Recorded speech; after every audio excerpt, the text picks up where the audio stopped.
प्यारे बच्चों, आपका दिन मंगलमय हो। अगर आप नए हैं तो इस चैनल को सब्सक्राइब कर लें। चैनल का नाम है VVBBC चैनल। आज हम शुरू करेंगे चंपा काले काले अक्षर नहीं चीनती कविता के अगले काव्यांश की व्याख्या। चंपा कहती है, तुम कागज ही गोदा करते हो दिन भर, क्या यह काम बहुत अच्छा है? यह सुनकर मैं हंस देता हूँ। फिर चंपा चुप हो जाती है। उस दिन चंपा आई, मैंने कहा कि चंपा तुम भी पढ़ लो, हारे गाड़े काम सरेगा। गांधी बाबा की इच्छा है सब जन पढ़ना लिखना सीखें। चंपा ने यह कहा कि मैं तो नहीं पढ़ूंगी, तुम तो कहते थे गांधी बाबा अच्छे हैं, वे पढ़ने लिखने की कैसे बात कहेंगे, मैं तो नहीं पढ़ूंगी। अब हम करेंगे इसके शब्दार्थ। कागज का मतलब होता है कागज। क्या होता है कागज का मतलब? कागज। गोदा करते होता है लिखा करते। हारे गाड़े होता है मुसीबत के समय। काम सरेगा, काम पूरा हो जाएगा या काम आएगा। अब इसकी व्याख्या करेंगे। व्याख्या देखें सभी। कवि कहता है कि चंपा उसे कहती है कि तुम सारा दिन कागजों पर ही क्यों लिखते रहते हो? क्या तुम्हें यह काम बहुत अच्छा लगता है? वास्तव में चंपा की दृष्टि में पढ़ना लिखना अच्छा नहीं है। कवि चंपा की इस भावना को अनुभव करके हंस देता है। चंपा कवि की हंसी सुनकर चुप हो जाती है, बिना कोई उत्तर दिए वहां से चली जाती है। कहने का आशय है कि चंपा को कवि का कागज पर लिखना जो अच्छा नहीं लगता है और वह उसे कहती भी है कि क्यों तुम लिखते रहते हो सारा दिन, क्या ये काम अच्छा लगता है? पढ़ना लिखना अच्छा लगता है? वो जो है अक्सर ज्ञान ना होने के कारण ऐसे प्रश्न पूछती है और उसकी इस प्रकार की बातों को सुनकर कवि हंस देता है। कवि के हंसने पर चंपा जो है चुप हो जाती है, बिना कोई उत्तर दिए वहां से चली जाती है। कवि पुनः कहता है कि फिर एक दिन जब चंपा वहां आती है तो वह उसे पढ़ने लिखने के लिए सलाह देता है। कवि कहता है कि चंपा पढ़ना लिखना सीख लो, मुसीबत के समय यह तुम्हारे काम आएगा। कवि ने चंपा को विश्वास दिलाते हुए कहा कि गांधी जी भी यही चाहते थे कि सभी लोग पढ़े लिखे होने चाहिए। सब जन होता है सभी लोग पढ़े लिखे होने चाहिए, क्योंकि पढ़ाई लिखाई से ही कोई राष्ट्र जो है मजबूत बनता है, महान बनता है। कवि भी चाहता है कि चंपा अवश्य पढ़े, चंपा को भी पढ़ना लिखना सीख लेना चाहिए, किंतु चंपा ने पढ़ने लिखने से साफ इनकार कर दिया, क्योंकि वह तो बिल्कुल नहीं पढ़ेगी। चंपा के मन में एक भय छिपा हुआ है कि पढ़ लिख कर लोग धन कमाने के लिए दूर चले जाते हैं, घर टूट जाते हैं, इसलिए वह नहीं पढ़ेगी। चंपा अपनी बात को सार्थक व उचित सिद्ध करती हुई कहती है कि तुम तो कहते थे गांधी बाबा अच्छे हैं, भला वे लोगों को पढ़ने लिखने के लिए क्यों कहेंगे? क्योंकि पढ़ने लिखने से घर टूटते हैं, तो वे ऐसा काम करने के लिए कभी नहीं कहेंगे। कहने का आशय ये है कि वो इतनी मासूम है कि उसे पता नहीं कि पढ़ाई लिखाई का क्या महत्व है, और गांधी को माध्यम बना के या गांधी के द्वारा पढ़ने लिखने की बात कहे जाने को सुनकर वो कहती है कि गांधी ये बात कैसे कह सकते हैं, क्योंकि पढ़ाई लिखाई घरों को तोड़ देती है, इसलिए वो घरों के तोड़ने की बात या तोड़ने वाला काम करने के लिए कभी नहीं कहेंगे। इसलिए वो कहती है कि मैं तो कभी नहीं पढ़ूंगी, पढ़ाई लिखाई कभी नहीं सीखूंगी, क्योंकि इससे जो है घर टूट जाते हैं। अब हम करेंगे इस काव्यांश से जुड़े हुए प्रश्नों के उत्तर। पहला प्रश्न है, प्रस्तुत काव्यांश का संदेश स्पष्ट कीजिए।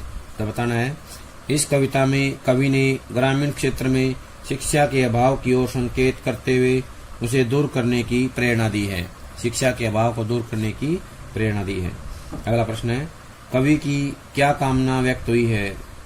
कवि की यह कामना व्यक्त हुई है कि चंपा को पढ़ना लिखना सीखना चाहिए, क्योंकि पढ़ाई लिखाई ही मुसीबत के समय काम आती है। कवि का यह कथन सभी अनपढ़ व्यक्तियों के लिए प्रेरणादायक है। अगला प्रश्न है, गांधी जी की क्या इच्छा थी? तो बताना है, गांधी जी ने जहां देश को आजाद करवाने के लिए आंदोलन आरंभ किया था, वहीं देशवासियों को शिक्षित करने का संदेश भी दिया, क्योंकि शिक्षा से मनुष्य निडर, ज्ञानवान और आत्मनिर्भर बनता है। शिक्षा से मनुष्य निडर, ज्ञानवान और आत्मनिर्भर बनता है। कागज गोदना तथा हारे गाड़े काम सरना का क्या अभिप्राय है? कागज गोदना से अभिप्राय है कागज पर लिखना। हारे गाड़े काम सरना का मतलब है मुसीबत के समय में काम आना या सहायक बनना। अगला प्रश्न है, कवि ने किस व्यथा को उभारा है? तो बताना है, कवि ने शिक्षित वर्ग की पलायनवादी प्रवृत्ति के कारण घरों के टूटने की व्यथा को उभारा है। पलायनवादी प्रवृत्ति के कारण घरों के टूटने की व्यथा को उभारा है। चंपा कवि से क्या प्रश्न करती है? चंपा कवि से पूछती है कि वह सारा दिन कागजों को काला क्यों करता रहता है। सारा दिन कागजों को काला क्यों करता रहता है। चंपा पढ़े लिखे व्यक्ति के बारे में क्या सोचती है? चंपा सोचती है काले काले अक्षर को पढ़कर व्यक्ति पलायनवादी बन जाता है। क्या बन जाता है? पलायनवादी बन जाता है। अगला प्रश्न है, कवि ने चंपा को क्या सीख दी है? कवि ने चंपा को पढ़ने लिखने की सीख दी है तथा बताया यह कठिनाई के कारण उसकी मदद करेगी, यानी जब कठिनाई आएगी, मुसीबत आएगी तो उस समय उसकी मदद करेगी।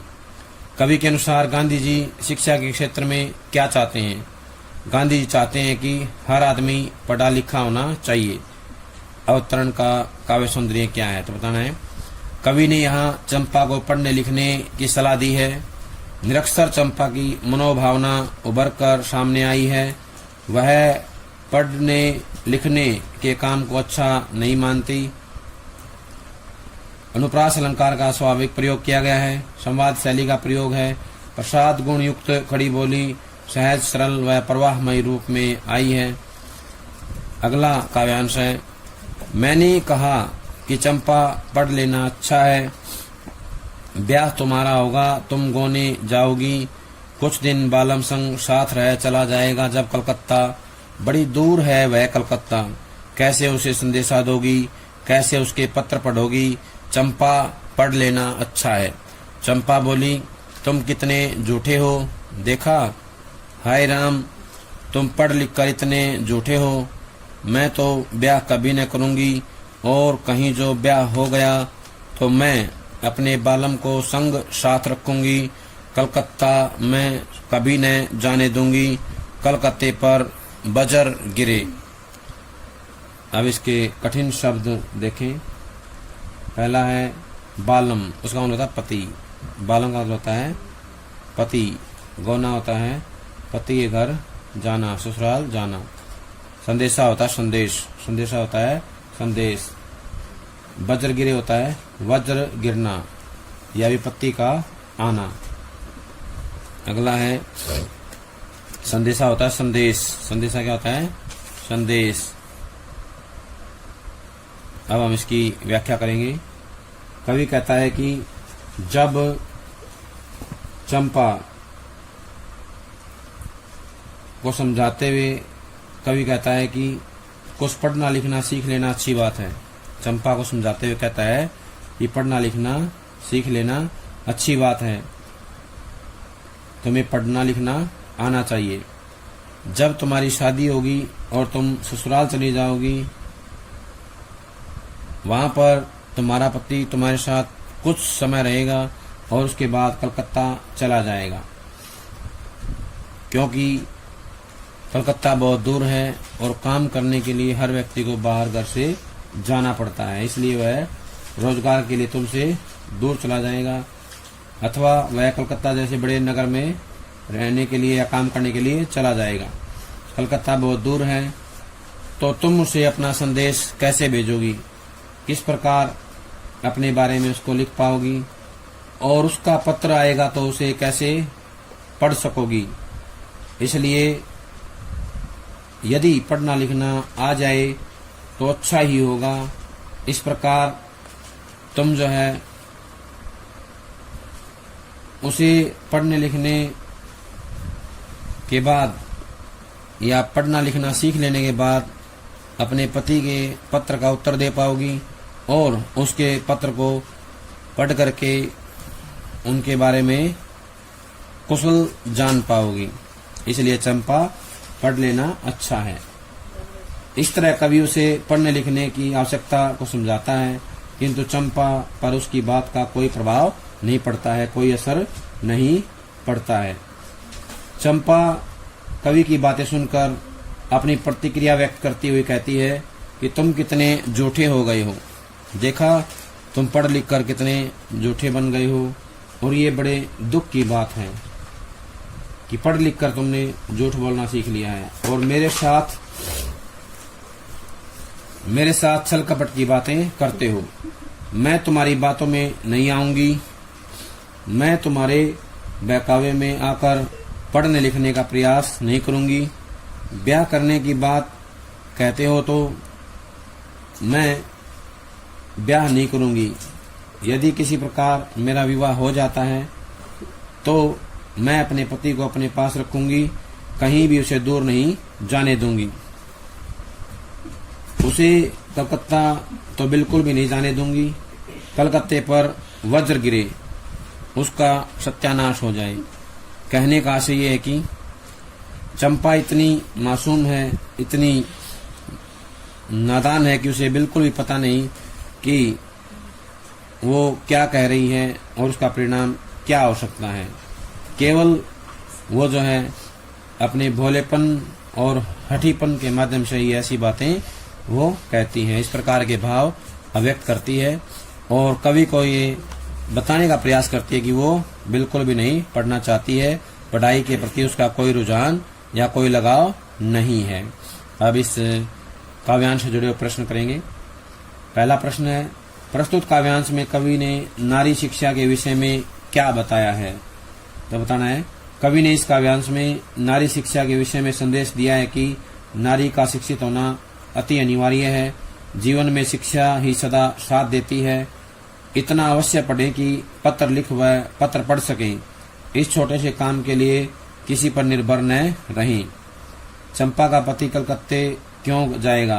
तो बताना है, चंपा का पति कलकत्ता में नौकरी करने जाएगा। चंपा का पति कलकत्ता में नौकरी करने के लिए जाएगा क्योंकि चंपा गांव में रहती है और विवाह के बाद उसका पति कलकत्ता जैसे शहर में नौकरी करने जाएगा। नवविवाहिता चंपा को छोड़कर जाने का प्रमुख कारण नौकरी करना ही है। आज रिश्तों की अपेक्षा धन को अधिक महत्व दिया जाता है। इस पद्यांश में प्रयुक्त ग्रामीण शब्दों को छांट कर लिखिए।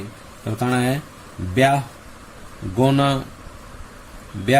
गोना, बालम, संदेशा, ये जो है ग्रामीण भाषा के शब्द हैं या ग्रामीण परिवेश के शब्द आए हैं। अगला प्रश्न है, कवि चंपा को क्या समझाता है। तो बताना है, कवि चंपा को समझाता है कि विवाह के बाद उसे पढ़ाई लिखाई की आवश्यकता होगी, क्योंकि उसका पति जो है संदेश भेजेगा तो वो उसको कैसे पढ़ेगी, इसलिए पढ़ना लिखना जरूरी है। कवि द्वारा चंपा को पढ़ने लिखने की सीख के बाद चंपा ने क्या उत्तर दिया या उत्तर क्या था उसका। जब कवि ने चंपा को पढ़ने लिखने की सीख दी तो चंपा ने साफ रूप से इनकार कर दिया। चंपा के मन में कौन सा भाव छिपा हुआ था। तो कहना है, चंपा के मन में ये भाव था कि पढ़ लिख कर लोग धन कमाने के लिए दूर चले जाते हैं, घर टूट जाते हैं, इसलिए वह पढ़ना नहीं चाहती। कवि ने अवतरण में चंपा को किस से परिचित कराया है। कवि ने चंपा को शिक्षित वर्ग की पलायनवादी प्रवृत्ति से परिचित करवाया है। चंपा से गांधी जी के बारे में क्या कहती है। चंपा कवि से कहती है कि गांधी जी अच्छे हैं, फिर वे नहीं चाहेंगे कि लोग पढ़ लिख कर अपना घर छोड़कर दूर चले जाएं। पढ़ लिख करके अपना घर छोड़कर दूर चले जाएं, ऐसा जो है वो नहीं चाहेंगे। कवि चंपा को पढ़ने के लिए क्या तर्क देता है? कवि चंपा से कहता है कि शिक्षा कठिनाई के समय में काम आती है, उसका साथ देगी, वह पति के पत्रों को पढ़ सकेगी, वह पति को संदेश भी लिख सकेगी। अगला प्रश्न है, कवि ने प्रस्तुत पद्यांश के संदर्भ में क्या कहना चाहा है, या प्रस्तुत पद्यांश का संदर्भ स्पष्ट कीजिए। तो बताना है, प्रस्तुत पद्यांश में कवि ने चंपा की पढ़ाई लिखाई के प्रति उदासीनता को व्यक्त किया है, यानी कि वो पढ़ना लिखना नहीं चाहते हैं, पढ़ाई लिखाई के प्रति उदासीन है। चंपा पढ़ाई लिखाई को किसका पर्याय समझती है? चंपा पढ़ाई लिखाई के विषय में कहती है कि पढ़ाई लिखाई तो झूठ और चालाकी का पर्याय है, झूठ और चालाकी का पर्याय है। इसलिए वह कहती है कि पढ़ लिख कर व्यक्ति कितना झूठ बोलने लगता है, उसका पति भी उसे नौकरी का झांसा देकर कलकत्ता चला जाएगा, इसलिए वह स्वयं भी पढ़ना लिखना नहीं चाहती, है। चंपा विवाह और पढ़ाई के विषय में क्या विचार रखती है? विवाह और पढ़ाई के विषय में चंपा हमेशा ना नुकर करती रहती है, किंतु यह सब दिखावा है। वास्तव में तो वह विवाह कराना चाहती है और चाहती है कि वह विवाह के बाद पति को कहीं न जाने देगी, सदा उसके साथ रहेगी या उसको सदा अपने साथ रखेगी। कलकत्ता पर वज्र गिरे, ऐसा क्यों कहा गया है? महानगर कलकत्ता संस्कृति का प्रतीक है, वह नारी को वियोग का दुख देने वाला है, उनके पतियों को नौकरी व अन्य मायाजाल में फंसाने वाला है। इसलिए चंपा कहती है कि कलकत्ता पर वज्र गिरे, क्योंकि उसका पति भी उसको अकेला छोड़कर कलकत्ता चला जाएगा, इसलिए वो ऐसा कहती है। अगला प्रश्न है, कवि ने किस प्रकार की प्रवृत्ति को उजागर किया है? तो बताना है, पलायनवादी प्रवृत्ति के प्रति चंपा के विरोध को उजागर किया है। पलायनवादी प्रवृत्ति के प्रति चंपा के विरोध को उजागर किया है।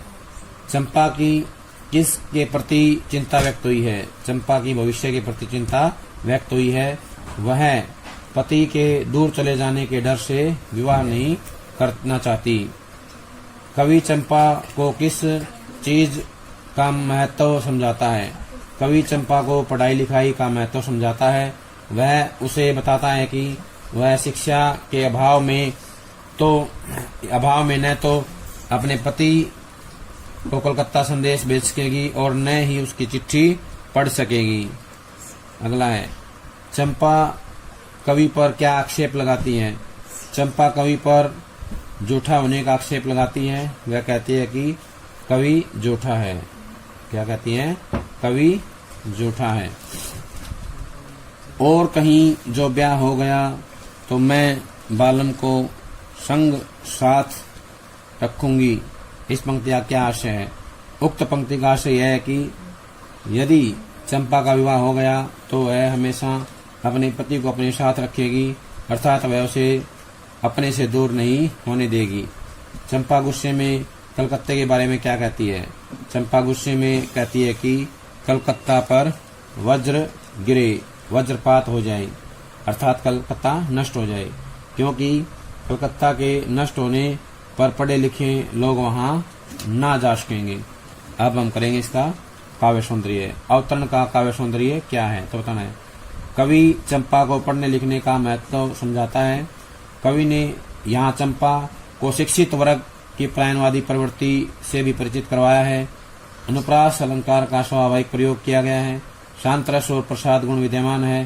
संवाद शैली का प्रयोग किया गया है। क्षेत्रीय शब्दों से युक्त खड़ी बोली युक्त सहज भाषा और सरलता से युक्त शब्दावली का प्रयोग किया गया है। यहाँ कवि ने पलायनवादी प्रवृत्ति के प्रति चंपा के विरोध का प्रदर्शन किया है। चंपा की भविष्य के प्रति चिंता व्यक्त हुई है। वह पति के दूर चले जाने के डर से विवाह ही नहीं करना चाहती। अनुप्रास अलंकार का प्रयोग है। कलकत्ते पर वज्र गिरे पंक्ति खुर्द यथार्थ के प्रति चंपा के संघर्ष को अभिव्यक्ति देती है। संवाद शैली का प्रयोग किया गया है। प्रसाद गुण विद्यमान है। कवि ने खड़ी बोली का सरल व प्रवाहमय प्रयोग किया है। प्यारे बच्चों, आज जो काम करवाया गया है सभी इसको अच्छे समझ करके कॉपी में लिख कर याद करें। सभी का बहुत बहुत धन्यवाद।